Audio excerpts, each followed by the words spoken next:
Welcome to the Global Energy Leaders Podcast, powered by R Squared Global.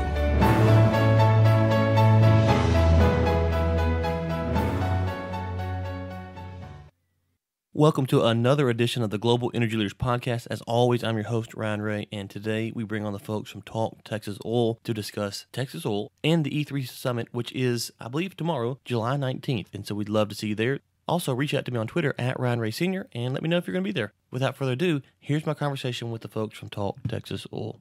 Well, Katherine and Kristen, it's been a pleasure to interact with you guys on social media. Y'all are so active with Talk Texas Oil and just to kind of see what all you have going on. And so it's an honor for you to be on the show. Thank you all so much for coming on. Thanks for having us, Ryan. Yes, thank you for having us this afternoon.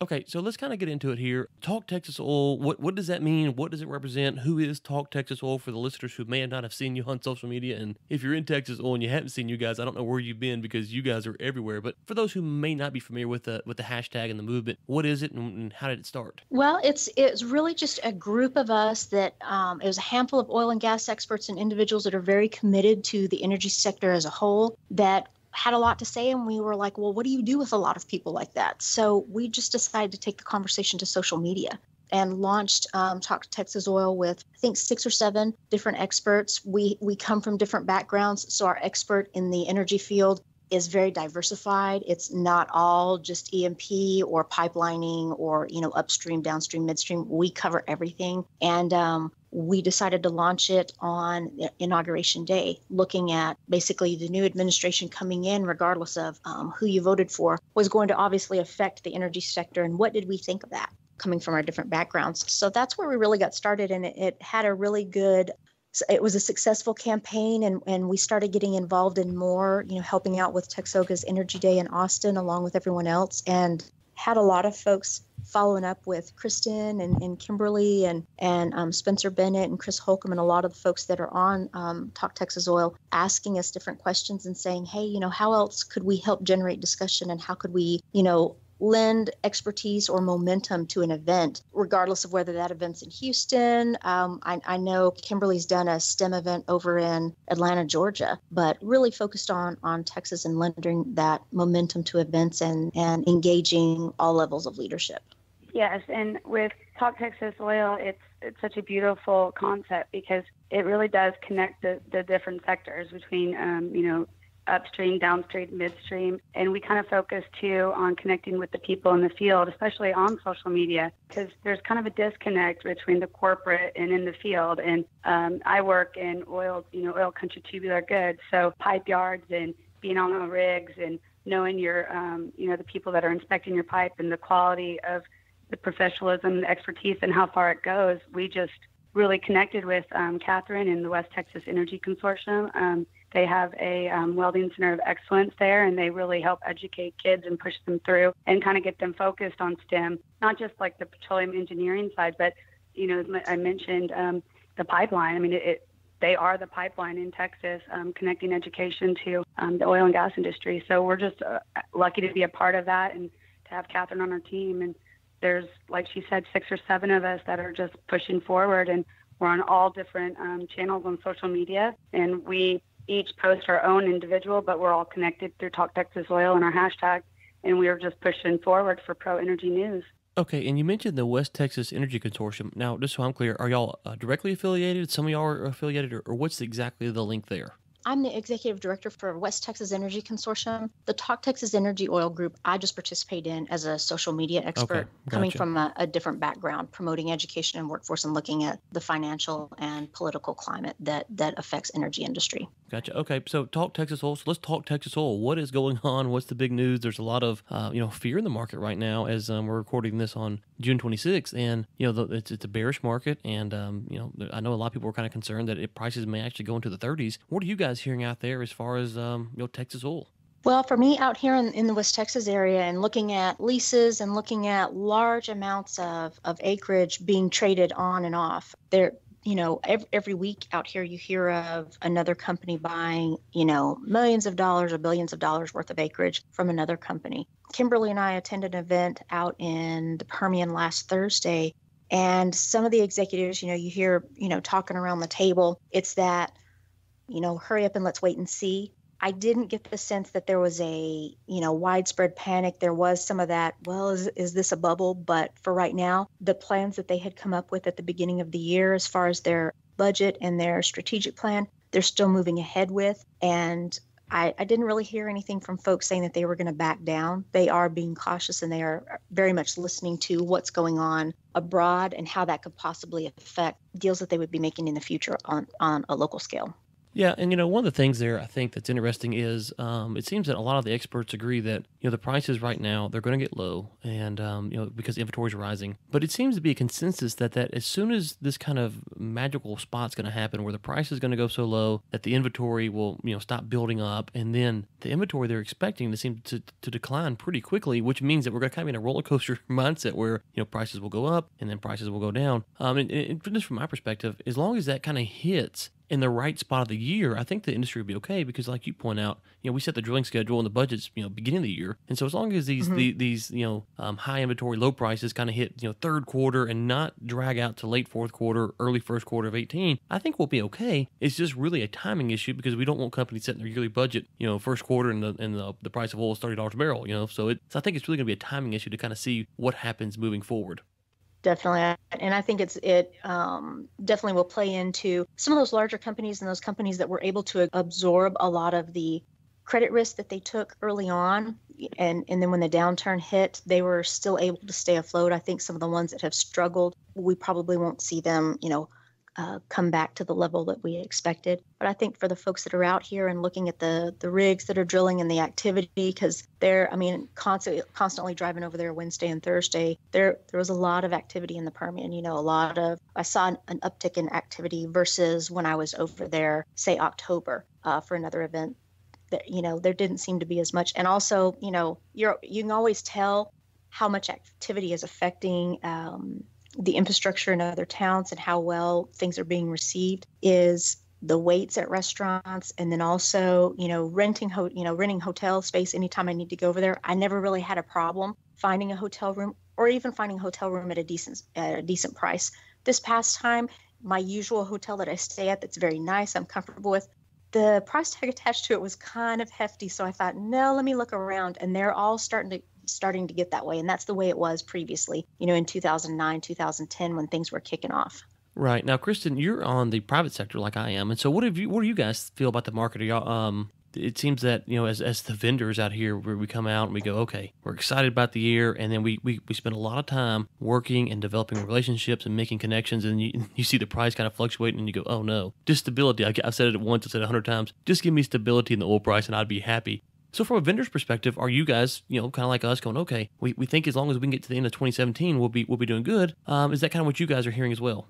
Ron Underwood, the president of the company, he's pretty good at forecasting it out, and he's been in the industry for so long that he anticipates it being tough, and we hold quite tight to our numbers. But the overall, we deal more, we look at the market as far as oil and gas, but we also deal with steel.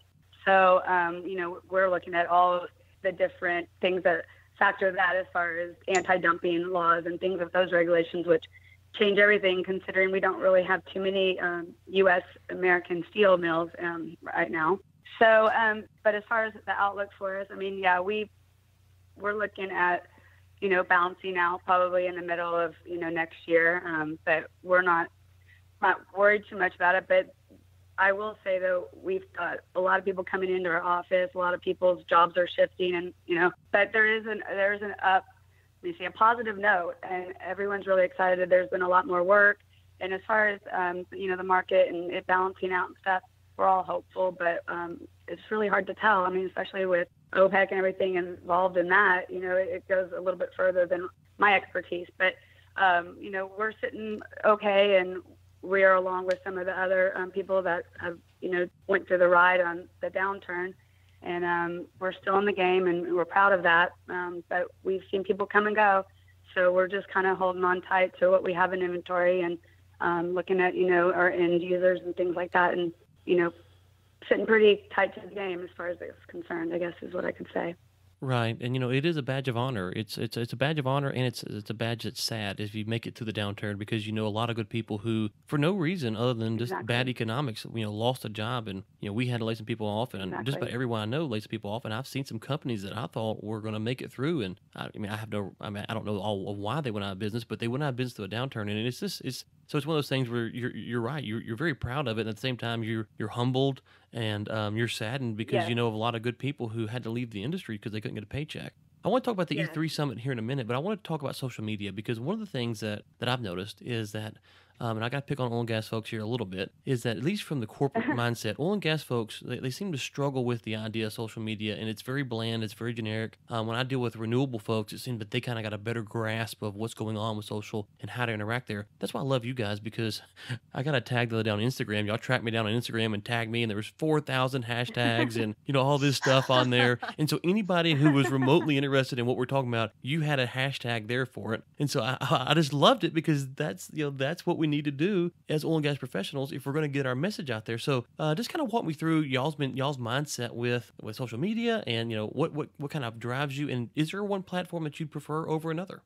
I don't know if there's a platform, because we've really done well on all of them, and it's different people that it reaches to. And that's our goal. We want to be the bridge, and we want to bridge all the gaps that are out there. And social media, it's one of those things where when I first started it for our company, I had to convince everyone that we needed it. I had to convince everyone that it was a positive thing. I had to convince everybody that we were fighting the other side on it, as far as the anti, oil and gas on social media. So, and to put yourself out there, it gives you a little bit of vulnerability. So we launched it for our company about 4 years ago, and we just started growing our pages. And my goal was to have it on all my mediums. Was going to be pro energy. And then I was just lucky to connect with people like Katherine Stokes and Kimberly Smith, who were advocates on, in their right and on their platforms. They go Twitter and Facebook, and I speak for Kimberly, but we're on Instagram, Facebook, Periscope. Periscope's really what launched us as far as getting us written up in Rig Zone, and I'll just kind of pass it on to Katherine from there. Yeah, what we looked at is, because every one of us come with not only a different expertise as far as our focus and our commitment to energy, but also an expertise of what we feel comfortable with as far as social media. And so, Kimberly may put something together on her on what she's comfortable using as far as the different social media accounts, and she just sends it out. And then, we might tag in all of our accounts, and then anything new that she might not be doing, whether it's Snapchat or Periscope or some of the other video pieces. But really what we wanted to look at as a group was, how could we globally broadcast and allow individuals that are in rural communities, international, offshore, like every kind of geographic or energy expertise spectrum, and have them involved in the discussion. And we have folks that are executives or VPs at large E&P groups that know about us and comment, and we might see them at an event and they comment. And then we have folks that work out in the field that email and tag and comment to some of our things on Twitter that, they actually work out in the field. They're doing every day what the engineers are sending down for them to do and sending reports back at. So that's what we wanted, is to have it much more organic and have every individual involved. And all of those individuals represent such a broad spectrum of the profession that we thought that would be the best approach to gain some connection, and also to help influence those conversations. Because I know, even just within an organization, you have the worker bees that they know what's going on a daily basis, but, the head bees up here have a different idea. And that happens to all of us. It does not matter what industry you're in, whether you're a profit, nonprofit, public, private sector. You always have that feeling of, if they would just ask me what's going on, I could tell them. And the opposite side, which is, if they would just do what I told them, everything would be perfect. Well, there's that disconnect. And so that's really what we saw this being for us. And just having, I've learned a lot from Kristen, from Spencer, from Chris, just because they're involved in so many different things that when you see some things that they record and they put out there, then you email and you follow up with questions. You're like, hey, explain this a little bit more to me. So I think it's great for us to be able to do that as individuals and realize that we're starting that conversation with other individuals. And it goes everything from, high school graduates to individuals that are master's level or PhD engineers that are interested in the conversation. I think that's a great way to open up some of those barriers, and barriers that we've put in place ourselves. There's no gates that are really closed saying you can't enter here. We've just kind of, socially put those up ourselves as individuals. Right. And I think one of the things about the oil and gas industry is if you're not inside of it, you view it as, if you're not an outsider and you're not really thinking, you're not day to day, like you're saying, in the business working, you think of, an Exxon, a Shell, you think of these huge oil and gas companies, because that's all you ever hear about in the news for the most part. And you think of, billions and billions and billions of dollars. And the industry is made up of folks that are just regular folks like me and you. And a lot of the companies, compared to a Shell, are very small. They're just mom and pop small businesses compared to what a Shell is. And so I think the outside perspective, at least on oil and gas, is that it's, the billionaires sitting around. And obviously there's, billionaires in the industry, but there's a lot of folks who, again, compared to what a Shell or an Exxon is, they're just average companies. And, I don't want to throw any names here, but they're just E&P operators who don't have a $1 billion budget. They're just trying to make it along. And so being able to tell that narrative is one of the things I think that the oil and gas community could do, is get rid of it's all corporate, it's all CEOs, it's all suits, and it's all corrupt people behind closed doors. It's, for the most part, it's just average folks like me and you just sitting here talking and trying to get energy to people. That's exactly what it is. And that's what it consists of. It's hardworking, focused, energy-driven people, and there's just so many different facets of it. I mean, there's people that drill water and oil, and are geoscientists, and they're independent oil and gas owners, and they run their family companies. And that's one thing too, that it's not all corporate. There's a lot of family passed down generation oil and gas companies that make up Texas, and it being it doesn't always go the corporate side. Whenever you're talking oil and gas, there's a lot of private sector business that, that builds America and produces the number one, we're the number one producer of oil and gas, and private sector has a lot to do with that.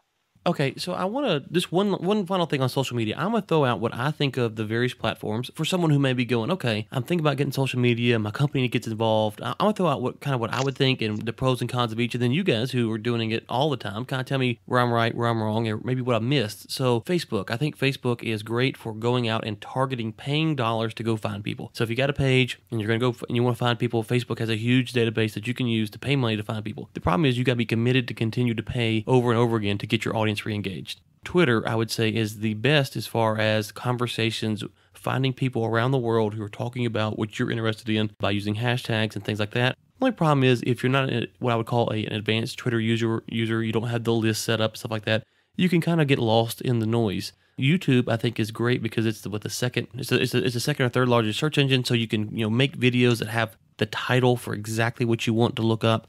And then Instagram, I think the thing about Instagram is, the pros I love about Instagram is, like I said, y'all could use all those hashtags. The problem is linking's a little bit cumbersome in there, and so that's kind of my thoughts. But what are you guys' thoughts, strengths and weaknesses on the big social media platforms? Maybe some tips for the listeners who are at an oil and gas company and they're trying to get their boss to get engaged. What would you say? Hey, think about this. This is good. This is bad. I'd say use all of them. And Kristen does. Kristen does. She will use all of them. Whichever one you're comfortable most on, and you find you get the most feedback. I mean, each of us are strong on different platforms. But I know that anything I've ever put out there, it's brought inquiries in, and it's also highlighted our purpose, which, for right now is the West Texas Energy Consortium. They are having the E3 Summit that we're promoting right now as TalkTexasOil.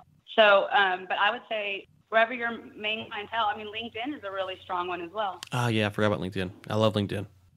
And it is one of those things where whatever you feel comfortable using, because I know for some folks, Twitter seems very intimidating because, or you hear people grumble, well, it's only 140 characters. It was like, well, link it to something else. Like if you've put like a big text, big text content on Facebook or LinkedIn, just link to that and just do a little highlight. But some of that is not comfortable for individuals. You have some corporations that because of their corporate, responsibility in-house, they don't want Instagram or Snapchat used, because of pictures, because of confidentiality and things like that. We always say to do nothing does more harm than just try one. Right. Just try one. Try two different things. Do what is comfortable for you, and then expand. And a lot of that is, especially I know a lot of it is you might have, some older individuals that don't feel comfortable using social media. And I always use, my parents, I use some of the folks that I've worked with in the past that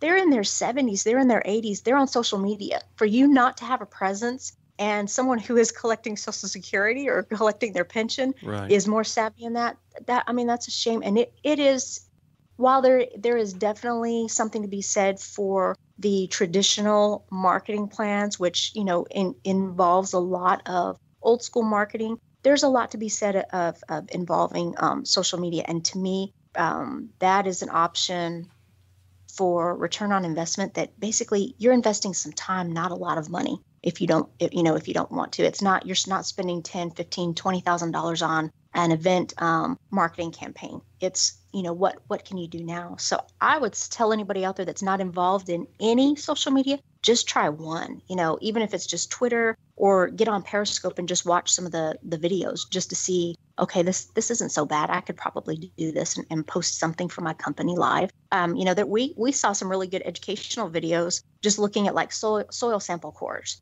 And there are real short videos that, cost next to nothing. It's a cell phone and, push record and then upload. So I would say try anything and everything. Right. Okay. So I want to talk about the conference, the E3 Summit. I think I will actually be able to sneak in as media for this conference, so I'm hoping to attend. But you're also having the Jackie Daly Show come out, and Jackie's going to be there. And so I don't know. I can't imagine why Jackie got a premium invite and I didn't. But I guess I'm not. I guess I'm not Jackie's status yet. I mean, You're good, Ryan. I'm not Jackie's. So I don't know. I'll have to email her about that and get on her. But tell us about the conference, what's going on, and then explain to my listeners why I wasn't invited as the keynote, so that, because I don't want you guys getting a lot of hate mail over this. So just go ahead and dispel the myth or something. Right. You're setting us up. Yeah. No, what the E3 Summit started out as is more of an educators conference. We, especially out here in West Texas, we have a large, out of the 49 counties that the West Texas Energy Consortium covers. I mean, almost all of those are rural communities. Our big hub cities are Abilene, Midland, Odessa, and San Angelo, and they're not over 200,000. So, and maybe in the Metroplex they would consider that rural. We consider rural anywhere from 3,000 people or less. And that's most of our communities out here. We have over 117 ISDs and 7 of our community and technical colleges that are out here. All of those educators have to have some form of professional development. A lot of really, really great conferences that are here in the state are all along the I-35 corridor. And I've been to several of those conferences, presented at them. They are very nice and very well done. But because there's a lot of travel involved, or registration fees are just price prohibitive for some of our smaller ISDs to attend. So we wanted to bring something out here that is a little bit, smaller in concept. It's not 3 days long, but it's something that would allow educators from all over the region to get together and do some professional development workshops, to have some different vendors come in, or business and industry meet with them, and just have a time for them where it's just a convention focused on education and professional development. We had last year snuck in a piece that we involved business and industry, and we said, we want you to be here. We want you to have those conversations with educators, because these educators are basically growing up your future workforce. And we saw that there was kind of like with, upstream, midstream, and downstream, kind of that disconnect with communication. Our educators do a wonderful job educating our students across the state, but there was just something missing that we wanted business to be involved in. For instance, one of our automotive dealerships, he got together with 4 other professionals in town and went and sat down with the ISDs and said, you're really doing a good job when you're looking at your automotive technicians. Here's something else we're seeing when those students graduate and they come to us to get a job. And it was just little things that if those instructors had known that, the difference that it would have made. By making those subtle changes in the curriculum and what was presented, and some things that needed to happen in the classroom, it shortened the training time and shortened and decreased the dollar amount that employer had to invest in the training part, because that's the big part, is recruiting and retaining that employee, that's a huge dollar investment for any employer. So this year we've expanded on that, and we're still doing the professional development for the educators, but we're also opening up a larger exhibit area, and we're inviting every kind of energy service industry, any kind of infrastructure industry. We have Gateway Energy Services, Texas Instruments, Heartland Solar.